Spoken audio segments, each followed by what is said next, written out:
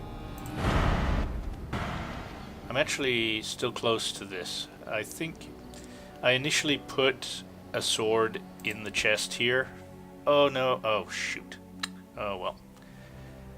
I wanted to do this off camera. I thought we were actually camped here, but yeah, we did go into Redcliffe and then turned around and went to camp.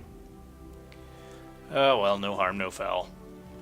I just want to pop over to this chest and get a sword I left in here.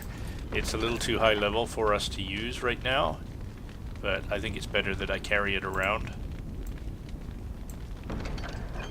And I think I'll carry this around too. You can see we're not carrying much stuff here. Yeah. What can I do for you, Warden? Show me what you got. Certainly. Let's see, we've got injury kits. Yeah, we got 5 injury kits. The rest of this stuff I think we can do without.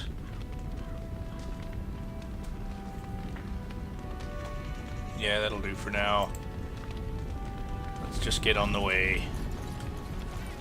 So it's a very circuitous route to get to Redcliffe. And last time I did this, I got stopped. Had a little mini battle, which is fine.